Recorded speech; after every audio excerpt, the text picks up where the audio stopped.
벨기에 동화 파랑새 이야기를 아십니까? 틸틸과 미틸이라고 하는 남매가 요술쟁이 할머니의 부탁으로 파랑새를 찾아 떠나는 모험 이야기입니다.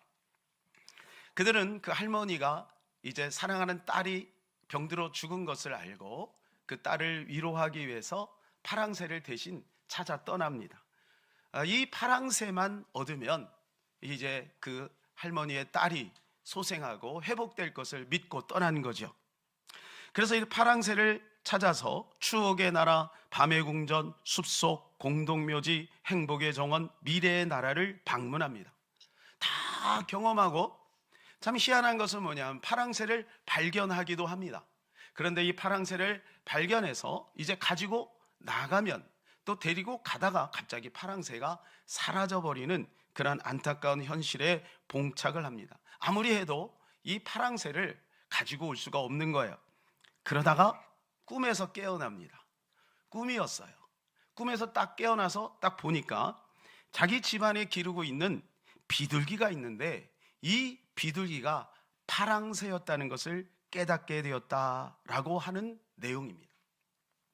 여기서 우리에게 알려주시는 것이 무엇일까요? 그것은 파랑새는 저 멀리 있는 것이 아니라 이 파랑새는, 이 행운의 파랑새는 우리 가까이에 와 있다. 우리 가까이에 있다. 이것을 말해주고 있는 것이 아닐까 생각해 봅니다. 사랑하는 여러분, 우리가 이 세상에 살면서 행복을 부정하는 사람은 아무도 없습니다. 우리는 누구든지 행복을 추구합니다. 내가 원하는 만큼 행복을 얻지 못해서 그것이 안타깝지 행복하지 않으려고 하는 사람은 이 세상에 아무도 없지요. 자, 문제는 뭐냐 하면 이 행복을 어디서 찾아야 할지를 모른다는 것이죠. 만약 우리가 이 행복을 돈이나 명예나 성공이나 아니면 사람의 인정으로부터 행복을 찾으려고 한다면 그 사람은 영원히 행복하지 않을 것입니다. 사랑하는 여러분, 행복은 다른 곳에 있는 것이 아니라 이 행복은 우리 안에, 여기 지금 우리 곁에 함께하고 있음을 믿으시기를 축복합니다. 그 행복의 원천이 누구입니까? 바로 우리 주 예수 그리스도이신 것이죠. 이것을 확증하고 이것을 누리는 것이 신앙생활입니다. 다른 데서 찾으면 찾을 길이 없어요. 찾아보셨잖아요. 찾을 길이 없어요. 오직 우리 주 예수 그리스도 안에서만 이 행복을 우리가 찾아야 되는 거죠. 그런 의미에서 오늘 그 행복의 재료 중에 하나를 여러분에게 하나 소개하려고 합니다. 그것은 바로 우리 안에 주님께서 심어 놓으신 회복 탄력성이라는 것입니다. 회복 탄력성이라는 단어가 좀 생소하실 거예요. 그래서 이 회복 탄력성에 대한 낱말적 의미를 여러분에게 먼저 소개를 하려고 합니다. 이런 뜻이 있어요. 화면을 띄워주시면 원래 제자리로 되돌아가는 힘을 일컫는 말이다. 회복력, 이런 거 많이 들어보셨죠? 높이 되튀어 오르는 탄력성. 이걸 심리학에서도 이 회복 탄력성을 사용을 하는데 이것은 뭐냐? 고난을 이겨내는 긍정적인 힘, 이것을 회복 탄력성이라고 하는 것입니다. 우리 주변에 보면 똑같은 고난을 당했는데 이 고난에 매몰되는 사람이 있고 이 고난을 딛고 일어나서 전화위복을 삼는 사람들도 있어요. 스프링을 이렇게 쥐면 이게 이렇게 조그매지죠? 그러나 놓으면 다시 회복이 됩니다. 스펀지를 이렇게 꽉 쥐면 내 손 안에 잡히죠? 그러나 놓으면 다시 원상복귀 되는 거예요. 이게 회복 탄력성인 것입니다. 그렇다면 우리에게 필요한 이 회복 탄력성과 행복은 무슨 연관이 있을까요? 첫 번째, 죄에서의 회복 탄력성을 우리가 누리며 살아야 된다는 것입니다. 오늘 본문 8장 1절 2절 우리 다 같이 한번 읽어볼까요? 그러므로 이제 그리스도 안에 있는 자에게는 결코 정죄함이 없나니 이는 그리스도 예수 안에 있는 생명의 성령의 법이 죄와 사망의 법에서 너를 해방하였음이라. 아멘. 저는 이 사실을 믿습니다. 우리는 그리스도 예수 안에서 해방된 자라는 사실입니다. 여기는 해방둥이들이 많이 안 계신 것 같아요. 그 언저리에 사신 분들이 아마 지금 어르신들이 아닐까 생각이 되어집니다. 그러나 그분들이 느끼는 해방감과 또 그 이후에 우리 같은 사람들은 이 해방에 대한 어떤 기쁨을 그분들보다는 덜 누리겠죠. 그 일제 36년 동안 억압과 속박과 소름 속에 살다가 그 해방을 맞이한 그분들은 이 해방감이 엄청났을 것입니다. 이 해방감. 여러분, 사도 바울은 죄에서 속박 속에 있는 자기 자신을 발견하는, 그게 7장의 이야기예요. 그는 이렇게 이야기합니다. 오라, 나는 곤고한 사람이로다. 누가 이 사망의 법에서 나를 건져내랴. 한탄하는 거야. 탄식하는 거예요. 아무리 몸부림쳐도 이 죄의 굴레에서 벗어나지 못하는 자기 자신을 발견하면서 가슴을 치면서 빨리 여기서 벗어나고 싶다는 거예요. 천국 가고 싶다는 거예요. 이 죄의 몸에서 어떻게 하면 벗어날 수 있을까? 여러분, 이것이 우리 모두가 가지고 있는 하나의 바람이 아닐까요? 그는 23절에 이렇게 말해주고 있어요. 우리 다 같이 읽겠습니다. 내 지체 속에서 다른 한 법이 내 마음의 법과 싸워 내 지체 속에 있는 죄의 법으로 나를 사로잡아 오는 것을 보는도다. 법입니다. 법. 죄의 법. 여러분, 법이라고 하는 것은요, 정해지면요 이걸 바꿀 수가 없는 거예요. 바꾸려면 굉장히 복잡합니다. 그래서 법을 잘 정해야 되죠. 그런데 법이 한번 정해지면 그 법대로 살아야 되는 거예요. 그러니까 우리가 법을 위해서 기도를 해야 되는 거죠. 자, 그런데 사도 바울이 깨달은 것은 뭐냐 하면 죄의 법이 있다는 거예요. 죄의 법. 죄의 법은 뭐냐? 죄의 법은 죄의 그 자동적으로 그 죄로 인해서 당하는 고통이 있다는 것이죠. 아무리 몸부림쳐도 이 죄는 끊임없이 우리를 속박하고 구속하고 우리에게 그 뒤에 오는 그 잉여물은 너무나도 더럽고 너무나도 추악해요. 그래서 사도 바울은 그것을, 자기 자신도 그것을 몸소 겪으면서 너무 괴로워하고 있는 거죠. 그러나 사도 바울은 오늘 거기서 끝나지 않고 오늘 8장 1절 2절을 노래하고 있는 거예요. 그것이 뭡니까? 그러므로 그리스도 예수 안에 있는 자인 결코 정죄함이 없다. 죄의 법이 있느냐? 생명의, 성령의 생명의 법도 있다. 이것을 선포하고 있는 것입니다. 사랑하는 여러분, 이 사실을 꼭 기억하시기를 바랍니다. 죄의 법이 있지만 그러나 그 위에 하나님이 부어주신 성령의 생명의 법이 우리에게 주어져 있다는 사실을 우리는 기억해야 될 것입니다. 우리가 죄를 짓는 것은 비정상입니다. 비정상은 정상이 아니에요. 무슨 말이냐? 비정상을 정상으로 받아들이는 사람은 그 사람은 진짜 비정상이에요. 비정상이 비정상으로 보이고 그 비정상을 정상으로 바꾸려고 하는 사람이 정상이지요. 그런데 많은 사람들이 죄의 굴레 아래서 이 비정상의 깜빡이가 들어오는데 이 비정상이 깜빡이를 그냥 받아들이는, 여러분, 비정상의 깜빡이가 들어올 때 우리는 이거 내 거 아니다라고 우리는 선포해야 되는 거예요. 우리는 창세기 3장 아래에 있기 때문에 끊임없이 죄의 굴레 아래에 있어요. 세상에 수많은 죄가 세상에 도사리고 있지 않습니까? 우리 가족들을 통해, 우리 친지들을 통해, 또한 우리의 친구들을 통해, 이 세상을 통해 오염된 죄가 끊임없이 우물처럼 우리 아래에 막 꾸역꾸역 들어오지 않습니까? 여러분, 이건 비정상인 것입니다. 이건 정상이 아닙니다. 이걸 정상으로 받아들이면 안 되는 것입니다. 비정상이 들어올 때는 우리가 그리스도 예수 안에서 해방되었다는 사실을 고백하고 선포해야 될 줄로 믿습니다. 우리의 정상은 무엇입니까? 자유입니다. 우리의 정상은 무엇입니까? 해방입니다. 그리스도 예수 안에 진리를 알지니 진리가 너희를 자유케 하리라 그랬어요. 우리는 이미 예수 그리스도 안에서 자유를 얻은 존재입니다. 넘어질 수도 있어요. 쓰러질 수도 있어요. 죄에 빠질 수도 있어요. 그러나 여러분, 그건 비정상이라는 사실을 기억하고 우리의 정체성은 뭐냐? 나는 그리스도 예수 안에서 해방된 자유자다. 나는 하나님의 자녀가 되었다. 이것이 우리의 정상이니 비정상 너는 물러가라 라고 선포해야 되는 것이지요. 절대로 비정상을 나의 본연의 모습으로 받아들이면 안 돼요. 나는 왜 이러지? 아무리 해도 안 되네? 여러분, 그렇게 받아들이면 안 된다고요. 너는 글렀어. 너는 몹쓸 놈이야. 너는 죄인이야. 끝났어. 여러분, 이거 받아들이면 안 되는 것입니다.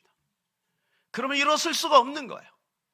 넘어질지도 우리는 그 자리에 다시 주 예수 그리스도의 십자가 붙들고 일어서야 되는 것입니다. 이것이 바로 존재적 회복인 것입니다. 우리는 이미 죄의 모습이 있지만 예수 그리스도 안에서 존재적으로 회복된 자라는 사실을 기억해야 되는 거예요. 사도 바울은 7장에서 이 죄 때문에 몸부림치고 있지만, 그러나 그는 이미 6장에서 이 죄에 대한 해방, 이것을 선포하고, 그리고 죄에 대해서 다루고, 그리고 8장에서 다시 이것을 노래하고 있는 것입니다. 자, 6장 17절에서 18절 같이 읽겠습니다. 하나님께 감사하리로다. 너희가 본래 죄의 종이더니 너희에게 전하여 준 바 교훈의 본을 마음으로 순종하여 죄로부터 해방되어 의에게 종이 되었느냐. 할렐루야. 여러분, 의에게 종이 되었다는 거예요. 이게 무슨 말일까요? 의가 우리를 구속한다는 거예요. 죄가 우리를 구속하기도 하지만 의가 우리를 구속한다는 거예요. 너무 멋지지 않습니까? 우리는 이런 존재임을 잊지 말아야 될 것입니다. 이미 우리는 승리한 존재인 것입니다. 우리는 해방된 존재인 것입니다. 마귀는 이 사실을 놓치게 할 거예요. 마귀는 끊임없이 우리 안에서 이 죄 한 번 진 거 가지고 울고 먹으려고 할 거예요. 계속 울고 먹는 거예요. 여러분, 그건 맛없어요. 그거 먹지 마세요. 버리세요. 우리는 그리스도 안에 다시 일어설 수 있음을 믿으시기를 축복합니다. 두 번째, 삶에서 회복 탄력성을 누려야 한다는 것입니다. 회복 탄력성을 누리려면 결국은 삶에서 승부를 걸어야 됩니다. 왜냐하면 삶은 일상입니다. 삶은 날마다 반복되는 것입니다. 반복되는 거예요. 자, 삶은 과거, 현재, 미래가 연결되어 있어요. 성경은 역사입니다. 성경 안에는 과거, 현재, 미래를 지금 우리가 떨어져서 볼 수 있는 거예요. 그러나 하나님께서 이 역사를 우리에게 제시한 것은 뭐냐면, 똑같은 인생이 계속해서 굴러가고 있을 때 우리도 그러한 패턴 속에 있다는 것을 말씀해 주고 있는 거예요. 그래서 그 과거를 통해서 우리는 현재를 되짚어 보는 것이고, 미래를 생각하면서 우리의 현재를 어떻게 살 것인가를 우리는 계획해 나가는 것이죠. 하나님은 우리의 삶에 관심이 많습니다. 그래서 여러분, 하나님은 단지 우리의 영혼만 구원하는 것이 아니고 저와 여러분의 일상적인 아주 지극히 평범한 그러한 모든 삶의 영역 가운데 하나님은 깊은 관심이 있어요. 마치 우리 자녀들이 어떤 일을 하는지를 우리는 잘 들여다보고 있는 것처럼 말이죠. 늘 관심이 있지 않습니까? 자녀들에게. 하나님 그보다 더 세밀하게 우리에게 관심이 있다고 말씀해 주고 있어요. 그래서 시편 139편에 보면 우리의 앉고 일어섬을 아신대요. 욥기서 보면 침 삼킬 동안도 하나님이 간섭하신다고 말씀하고 있습니다. 그러니 여러분, 나와 함께하고 있는 이 놀라운 그 은혜를 우리가 날마다 기억했으면 좋겠습니다. 하나님 우리의 삶에 관심이 많고 그 삶을 소중하게 여기는 가운데 잠언을 보게 되면 하나님께서 우리의 모든 삶의 영역 가운데 다양한 조언을 해주고 있습니다. 왜 그럴까요? 하나님은 우리 인간의 구조를 잘 알고 있습니다. 그래서 우리 인간의 매뉴얼을 성경에다 기록한, 특별히 우리의 삶의 영역 가운데 이 잠언을 통해서 구체적으로 그것을 그려주고 있어요. 자, 어떤 사람이 어떤 물건을 만들잖아요. 그러면 이 물건에 대한 사용 설명서를 반드시 제시합니다. 반드시 제시해요. 그리고 이 물건을 이렇게 사용하면 이 물건을 오래 잘 사용할 수 있다. 그리고 이 물건을 이렇게 사용하면 당신들에게 이렇게 유용합니다 라고 제시하죠. 하나님도 우리 인간을 만드시고 내팽개두지 않고 성경을 통해 우리의 인생의 매뉴얼을 말씀해 주고 있는 거예요. 특별히 삶의 영역 가운데 있어서 구체적으로 잠언에서 그것을 말씀해 주고 있어요. 그러므로 날마다 잠언을 한 장씩 여러분 읽으면 참 좋겠어요. 아무리 시간이 없어도 기껏 해봤자 1분에서 2분이면 끝나지 않습니까? 날짜에 맞춰 읽으시면 돼요. 한 달은 30일 또는 31일이잖아요. 그러니까 그날, 오늘이 며칠이에요? 23일 너무 바빠서 날짜 가는 것도 잘 모르시죠? 예. 오늘이 23일이잖아요. 그러면 23장을 읽는 거예요. 근데 31일이 없는 날은 30일 날 30장, 31장을 같이 읽으면 좋겠죠.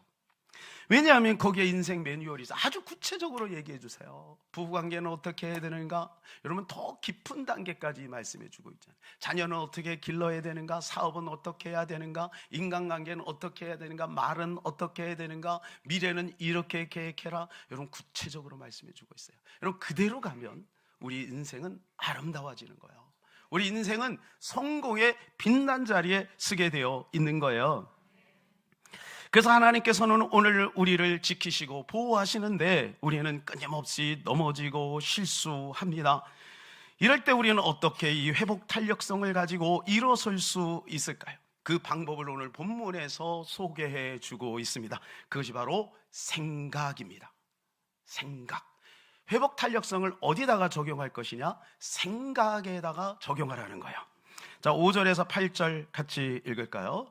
육신을 따르는 자는 육신의 일을, 영을 따르는 자는 영의 일을 생각하나니 육신의 생각은 사망이요 영의 생각은 생명과 평안이니라. 육신의 생각은 하나님과 원수가 되나니 이는 하나님의 법에 굴복하지 아니할 뿐 아니라 할 수도 없음이라. 육신에 있는 자들은 하나님을 기쁘시게 할 수 없느니라. 두 가지 생각이 있다라고 말해줍니다. 육신의 생각과 영의 생각이 있다고 말합니다. 여러분 이 두 가지 생각은 우리 안에 항상 공존하고 있다는 거예요. 우리 믿는 사람에게 이 두 가지 생각이 공존해요. 자, 아직 믿지 않는 사람은요 두 가지 생각이 없어요. 오직 한 가지 생각이에요. 그건 뭐냐? 육신의 생각만 있어요. 에베소 2장 5절에 보면 허물로 죽은 우리를 그리스도와 함께 살리셨고라고 말씀해 주고 있어요. 그러니까 우리도 죽었던 자리에서, 여러분 이건 죽어가는 게 아니에요. 죽어가는이 아니라 완전히 죽었던 자리, 완전히 싹이 없는 자리, 그죠? 뿌리가 없는 자리, 그 자리에서 예수 그리스도로 말미암아 우리를 소생케 해주신 거예요. 그런데 안 믿는 사람들은 역시 그 자리에서, 그러니까 그들에게는 영의 생각이 없어요. 하나님이 단지 양심은 살아있게 하셨죠. 그러나 영의 생각이 없어요. 그러니까 그들은 천국을 소망하지 않습니다. 하늘나라를 바라보지 않습니다. 그러나 우리는 달라요. 우리는 죄를 지으면 그 죄 때문에 우리의 마음이 아파요. 하나님 앞에 이 죄 문제를 해결하기 위해서 몸부림치는 게 우리의 모습 아니겠어요? 그러니까 이게 영의 생각이 우리 가운데 있다는 거예요. 그러나 그들은 먹고 자고 입고 그 다음에 세상에서 누리고 즐기고 이거밖에 그들의 머릿속에는 없어요. 조금 고상한 사람은 그냥 영화 보고 뮤지컬 보고 그 정도지요. 하늘나라 영생 생각하지 않습니다. 그래서 사랑하는 여러분, 전도가 얼마나 귀합니까? 이 전도는 사람을 살리는 것입니다. 죽은 영혼들, 그 영혼들을 살리는 것이 바로 전도인 겁니다. 만일에 장례식장에서 죽어있는 그 사람을 만일에 살린다 그러면요, 이거는 해토픽감입니다. 엄청난 일이죠. 그런데 전도한다고, 사람 살렸다고, 오늘 교회 처음 데리고 나와서 그 영혼이 구원받고 영생을 얻고 하나님의 자녀가 되었다고 누가 그것을 드러냅니까? 아무도 관심이 없어요. 그러나 하나님은 천국에서 기뻐하신대요. 덩실덩실 춤을 추신대요. 여러분 이것이 하나님의 마음. 왜요? 육보다 더 중요한 것은 영이기 때문에. 육은 기껏해봤자 100살입니다. 요즘 100세 세대잖아요. 그죠? 건강하게 살아야죠. 그러나 여러분 영원한 하늘나라, 영원한 지옥, 이건 영원한 것입니다. 그렇기 때문에 너무 실감이 됐나요? 그렇기 때문에는 이 영원한 나라를 소개해야 되겠죠. 이것이 얼마나 소중한 일입니까? 3월 4일부터 시작됩니다. 할렐루야. 여러분 우리는 이 두 가지 생각이 공존하고 있다는 것을 꼭 기억해야 돼요. 왜 이러지? 왜 이러지? 그럴 필요 없어요. 여러분 당연히 그 생각이 들어와요. 육신의 생각이 우리 가운데 끊임없이 들어온다는 말이에요. 저는요 어릴 때 완전한 영의 생각으로 살고 싶었어요. 완전한 영의 생각. 그래갖고 완전한 영의 생각이 되면 너무 너무 기쁜 거야. 그래갖고 요 틈 사이에 조금이라도 육의 생각이 들어오지 않으려고 막 몸부림을 치는 거예요. 그래서 쉼없이 찬송을 합니다. 계속 기도를 합니다. 가급적이면 교회에 있으려고 합니다. 여러분, 그렇게 살려고 했던 사람이 역사 속에 굉장히 많아요. 그 사람들이 수도원으로 들어간 거예요. 그런데 우리가 알죠? 그 수도원에 얼마나 부패의 온상인지 알죠? 여러분, 그 수도원 안에도 죄는 스물스물 기어 들어오는 거예요. 그러니까 육신의 생각을 완전히 떨쳐버릴 사람은 이 사람이 아무도 없어요. 아무도 없어요. 심지어 사도 바울도 이것 때문에 고민하고 있잖아요. 어쩌다가 이 육신의 생각이 들어오면요, 막 의기소침해지는 거예요. 왜 나는 이렇지? 왜 나는 이렇지? 막 영의 생각에 풍성하잖아요. 그러면요, 또 이런 현상이 생겨요. 다른 사람을 볼 때 저 사람은 왜 저렇게 살아? 이미 육신의 생각이 들어온 거예요. 아주 순식간에 들어와. 육신의 생각이 막 자랑, 교만, 막 의시되고 싶은 마음, 막 이렇게 막 공치사하고 싶고, 막 이게 끊임없이 우리 안에서 들어와요. 이게.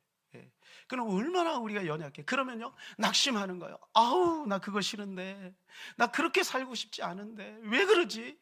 그러다가 깨달았어요. 이것은 주님 오시는 그날까지 계속 혼재된다는 거예요.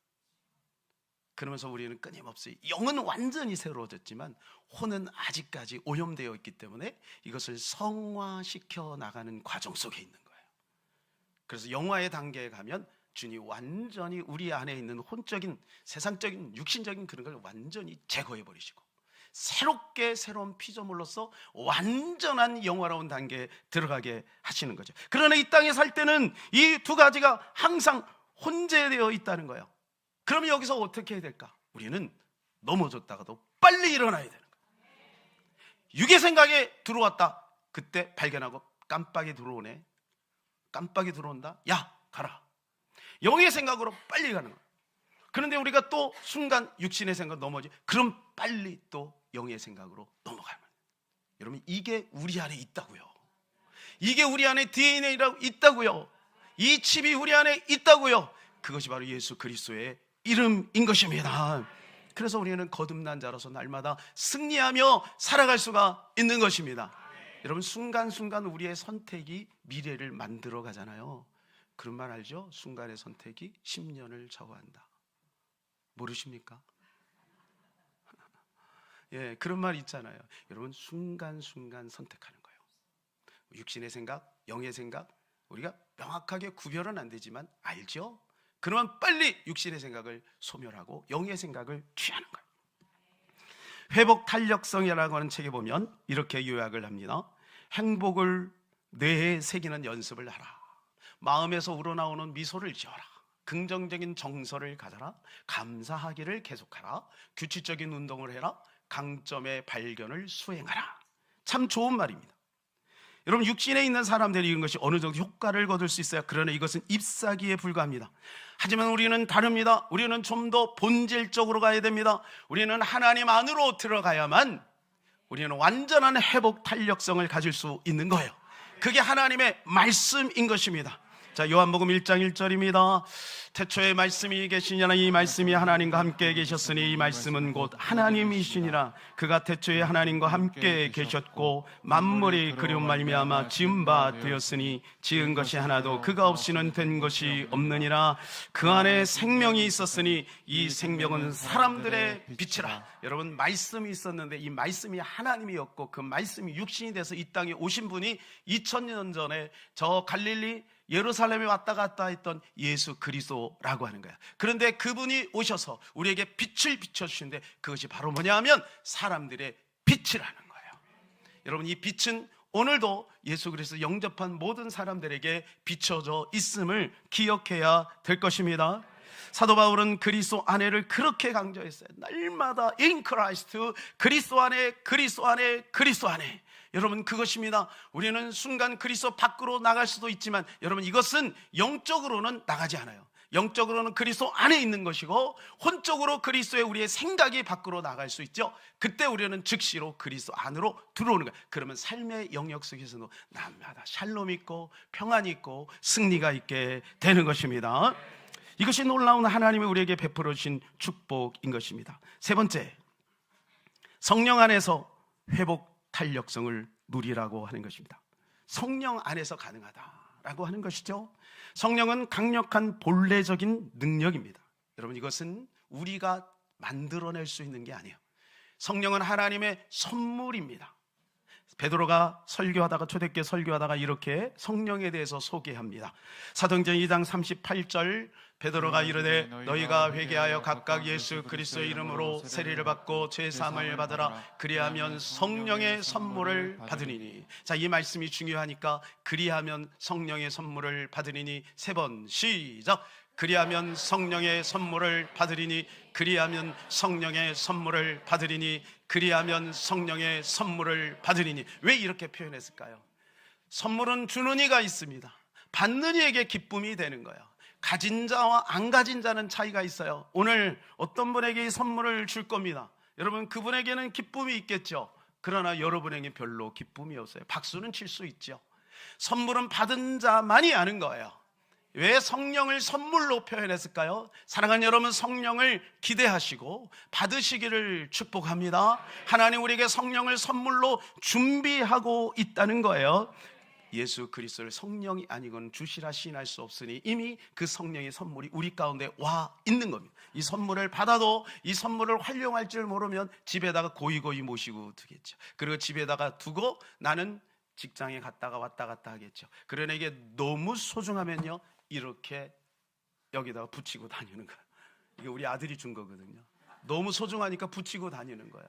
예, 사랑하는 여러분, 성령은 띄워놓고 교회에다가 잘 너무 귀하니까 모셔다 놓고, 그리고 일주일 동안 세상에서 살다가 그리고 또 와서 성령님 안녕하세요, 그런 게 아니에요. 성령은 항상 24시간 365일 우리 안에 우리와 함께 동행하고 있다는 것을 기억하시기를 바랍니다. 그래서 날마다 성령과 함께 사는 거예요. 성령님과 대화해 보세요. 성령은 즉시 우리에게 말씀해 주시고 아이디어를 주시는 것입니다. 성령이 오셔서 하시는 가장 좋은 것은 바로 믿음을 증가시킨다는 거예요. 믿음을 증가시키는 거예요. 여러분, 전능하신 하나님, 하늘에 계신 하나님, 영이신 하나님과 이 땅에 살고 있는 우리와 연결하는 것이 바로 이 믿음입니다. 이 믿음의 영역 속에서 그분을 경험하는 거죠. 이 믿음의 영역 속에서 그분을 만나고 그분을 체화하고 그분을 나의 것으로 삼는 거예요. 그런데 이 믿음이 각각 다르죠. 그래서 사람들이 이제 저는 믿음이 없어요 이렇게 얘기하죠. 맞습니다. 믿음은요, 정도가 있고 수준이 있고 또 약간의 차이가 있어요. 그런데요, 성령께서 오셔서 우리에게 이 믿음을 강화시켜 주시는 거예요. 자, 모세를 볼까요? 모세를 처음에 부를 때 그는 실패한 존재입니다. 할아버지였어요. 이제 끝난 거예요. 인생 끝난 거예요. 근데 떨기나무 가운데 하나님이 나타나셔요. 그리고 그의 눈을 열기 시작합니다. 모세야, 손을 가슴에 넣어라. 그리고 빼라. 이게 문둥이가 된 거야. 나병이 된 거야. 오, 깜짝 놀라죠. 다시 넣어라. 빼라. 다시 여상하더라. 회복이 되는 거야. 지팡이를 던져라. 뱀이 됐어요. 얼마나 무서워요. 뱀은 알잖아요. 독이 있잖아요. 그런데 꼬리를 만져라. 여러분, 뱀은 꼬리를 만지는 게 아니에요. 꼬리를 만져라. 꼬리를 만졌는데 다시 지팡이가 된 거예요. 여러분, 이 과정 10가지 재앙을 통해서 모세의 눈이 열리기 시작하는 거예요. 그래서 나중에는 200만이라고 하는 이스라엘 백성들을 쫙 데리고 나면서 그는 담대하게, 할아버지가 당당하게 나갑니다. 당당하게 홍해 앞에 맞닥뜨렸습니다. 그는 주저함 없이 지팡이를 내밉니다. 여러분, 어떻게 해요? 말씀이 떨어지니까, 믿음이 오니까. 여러분, 믿음이 없는 사람은 하나님의 말씀보다 세상의 말을 따라요. 유명한 어떤 사람의 말을 따라요. 지점장의, 은행의 지점장의 말을 따라요. 의사의 말을 따라요. 그러나 믿음이 있는 사람은 하나님의 말씀을 따르는 거예요. 여러분, 이게 믿음이에요. 그래서 성령은 우리 안에서 그 믿음을 증가시켜 주시는 거예요. 그래서 우리에게 그러한 어려움도 주시고 환난도 주시는 거예요. 위기도 주시는 거예요. 그때 우리가 손을 넣어라. 근데 싫어요. 그러면 안 되는 거예요. 손을 넣어야지요. 빼라. 아, 이거 뭐 하는 거예요? 뭐 하는 거예요 도대체? 이러면 안 되는 거예요. 하나님이 하실 일이 있는 거예요. 할렐루야. 네, 참 오늘 처음 나오셨는데 너무 반응이 좋으십니다. 여러분, 하나님이 우리를 믿음을 증진시키고 있는, 누가요? 성령께서. 여러분, 우리 눈에 보이는 게 실제지만 성령은 더 실제인 것입니다. 그래서 우리가 성령과 친해져야 되고 성령의 음성을 들을 수 있어야 되는 것이죠. 사랑하는 여러분, 우리가 죄를 지을 때 한 게 있습니까? 아담이 선악과를 따먹고 죄를 지을 때 여러분이 같이 했습니까? 아니죠. 그런데 그 죄의 영향이 우리에게 미쳐서 원죄 아래 놓여 우리는 고통하고 있는 거잖아요. 마찬가지예요. 예수 그리스도가 십자가에 죽을 때 여러분이 보탠 거 있습니까? 없습니다. 여러분, 아담이 범죄할 때 우리가 아무것도 하지 않았어요. 우리는 이 땅에 없었잖아요. 그런데 죄인이 돼버렸잖아요. 그렇다면 예수 그리스도로 말미암아 그분이 십자가에 죽으시고 3일 만에 부활하실 때 우리는 한 게 아무도 없어요. 아무것도 없어요. 하나님이 다 하셨어요. 그렇다면 이제는 그 예수 그리스도의 은혜 아래에 있다면 우리는 이제는 자유함이 되었고 우리는 의인이 된 것입니다. 그래서 여러분, 성령을 의지해야 돼요. 성령은 오셔서 예수 그리스도를 드러내요. 예수 그리스도를 조명해요. 예수 그리스도 선명하게 만드는 거예요. 세상이 문제를 보지 않게 해요. 사람을 의지하지 않게 해요. 주님을 보게 하는 거예요. 성령이 그 역할을 하는 거예요. 여러분 아마 잘 아시는 조정민 목사님 아실 거예요. 이 조정민 목사님이 하영조 목사님이 살아계실 때 목사님께 여쭤봤대요. 궁금했대요. 목사님은 자녀들을 위해서 무엇을 기도합니까? 메가더처럼 아주 멋있게 시를 써서 기도할 줄 알고 여쭤본 거죠. 그런데 아주 단순하게 단 한마디예요. 나는 우리 자녀들을 위해서 성령 충만함을 위해서 기도하지. 예? 그게 다예요? 그럼 그게 다야. 그럼 아무개 장로님 위해서 뭘 위해서 기도합니까? 나는 그 장로님이 성령 충만함을 위해서 기도하지. 그게 다예요? 그럼 그게 다야. 무엇입니까? 성령 충만하면 스스로 바른 길을 가요. 성령 충만하면 스스로 능력 있게, 활력 있게, 멋있게 인생을 살아가는 거죠. 사랑하는 여러분, 성령이 그렇게 하시는 겁니다. 회복 탄력성은 어디서 오는 것입니까? 우리 자체적으로 용기 내서 오는 게 아니에요. 신념을 갖고 오는 게 아니에요. 아까 말씀드린 그런 목록을 따라 행한다고 되는 것이 아니에요. 성령 충만함은 예수 그리스도 안에서 말씀을 근거로 해서 성령 충만할 때 날마다 우리의 삶의 영역 가운데 회복 탄력성이 있어서 하나님의 자녀로 멋있게 인생을 살아가게 될 줄로 믿습니다. 이 시간 우리 다 그 자리에 일어나셔서 하나님을 만나면 끝난 것이다 같이 한번 찬양하겠습니다.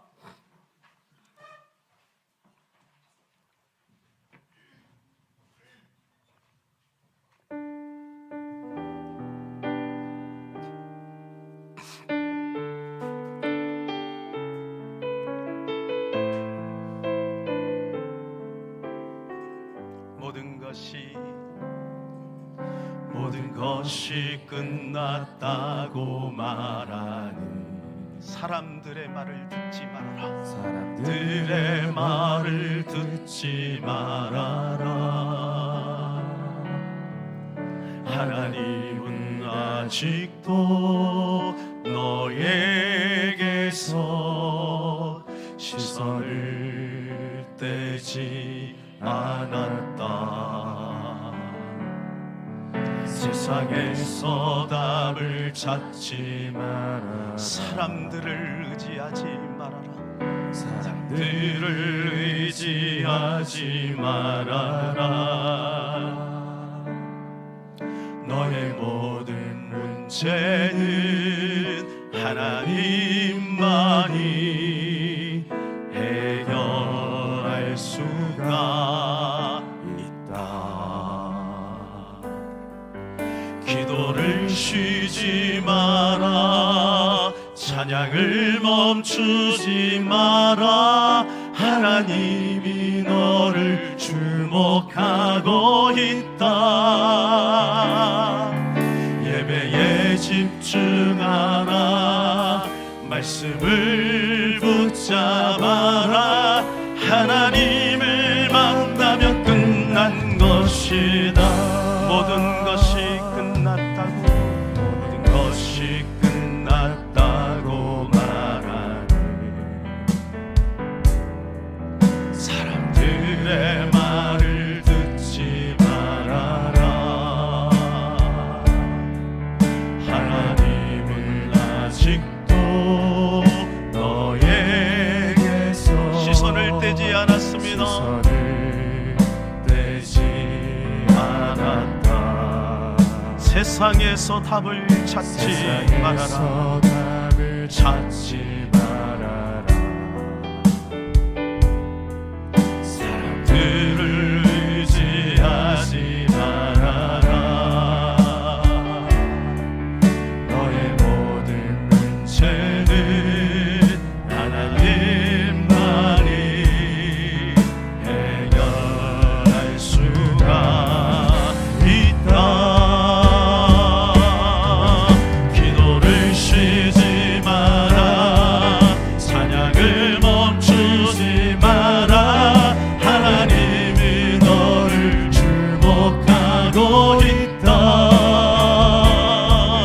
예배에 집중하라. 말씀을 붙잡아라. 하나님을 만나면 끝난 것이다. 예수의 이름은 세상의 소망이요.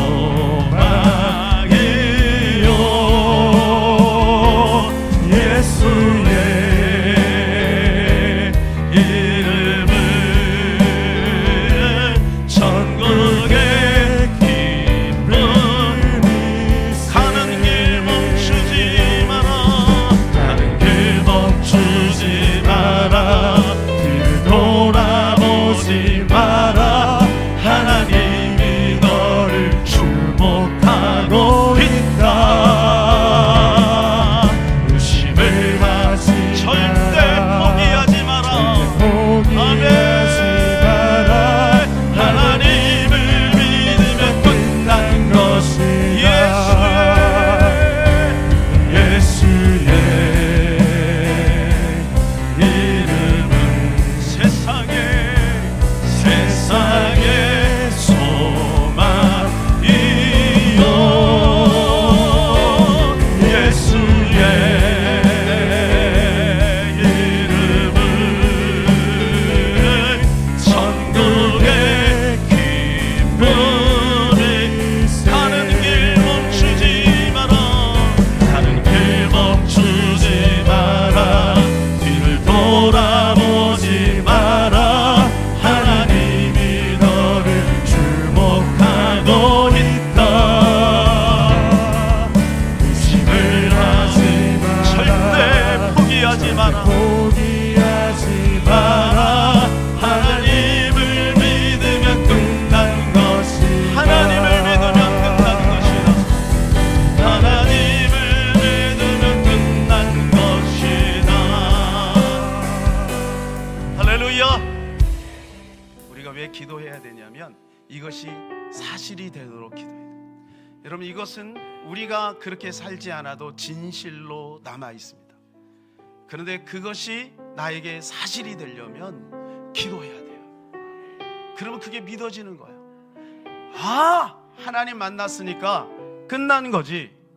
하나님 만났으니까 끝난 거지. 이러한 믿음이 우리 가운데 생기게 될 줄로 믿습니다. 이 시간 우리 같이 한번 하나님 앞에 기도하기를 원합니다. 하나님, 그렇습니다. 사람들의 말을 듣지 않겠습니다. 절대 포기하지 않겠습니다.